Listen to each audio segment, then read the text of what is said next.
Wow, welcome to my vlog. Merienda tayo mga idol, mga bossing. Yan ang banana Q. Yan ang tinanim ni Nanay Linda sa kanyang puno. Natira pa dito. Kailangan natin ubusin kasi sayang pag nasira, sobra ng hinog. Pangit na yan paglata ng hinog. Oh. Pero yung merienda ng asawa ko, ito pong tinapay. Ayan oh. Ayaw niya ng banana Q kasi baka daw sumakit yung kanyang ipin. Yan, kumakain. Nagtimpla siya ng kape. Yung kape na walang asukal. Ako, mamaya-maya ako kakain kasi may balak ako magpunta sa taas at bibit-bitin ko doon yung aking lupa na naman na pananim ng halaman. Ganyan ang ko, trabaho ko pag ako'y nagpapahinga. Balak ko na naman mag-ungkat-ungkat ng mga tanim ko doon. Yan. Masarap ba yan, da? Sabi mo kanina di masarap. Yan. Ba? Oo. Masarap yan. Sabi ko may palaman na nga yan eh. Panakitikman ngayon pala. Oo, ngayon mo lang natikman. Nasarapan ka, di ba? Nakadalawa ka. Ayoko ng banana Q. Oo, yan. Ayaw daw niya na ba? Ito masarap din to. Ayan o.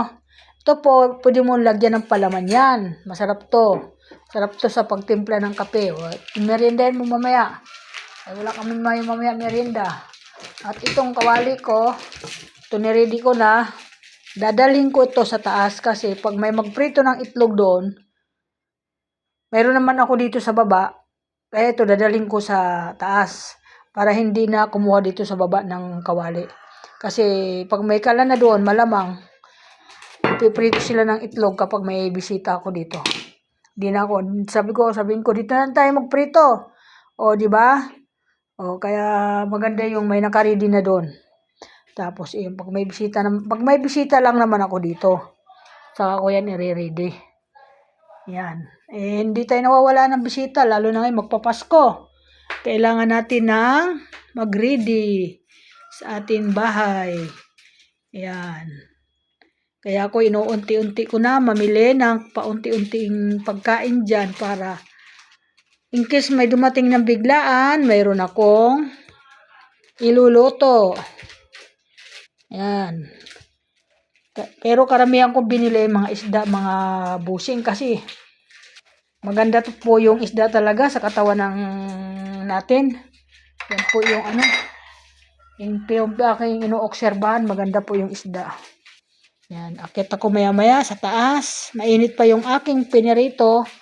Hindi pa kayang kagatin yan kasi mainit. Pag tinawagan ko yung anak ko, magkakandara pa yan pag sinabi ko mayroon ditong gawa ako na banana Q.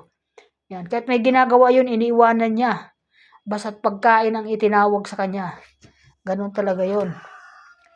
Kanina, akala ko tuloy-tuloy na naman yung lakas ng ulan.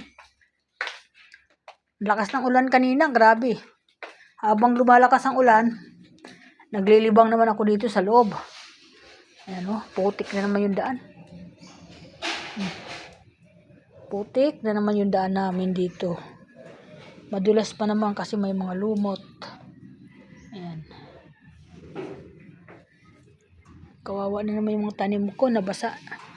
Hindi ko masyado dinidiligan yan. Kasi pag sobrang dilig, nalulunod sila. Kailangan sa bisis lang sa linggo ang pagdidilig. Yan. Kaya okay, thank you so much. At manabili pala ako dito mga idol na magandang brass. Ayan.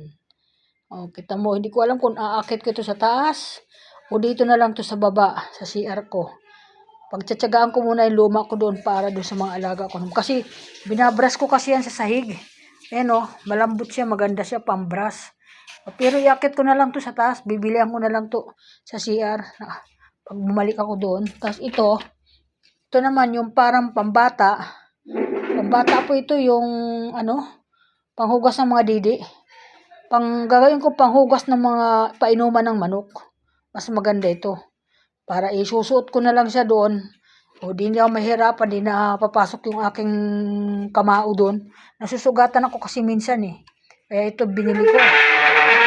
Talagang inisip ko talaga ito. Kaya ito binili ko. Para ako nag-alaga ng baby. Panghugas ng mga bote niya. Ayan, ganyan po ito. Ayan, okay. Thank you so much. Magandang hapon. Welcome to my vlog. Thank you. At ako'y aakyat. Pating ko na. Bye-bye. God bless mga idol. Hello. Bye-bye.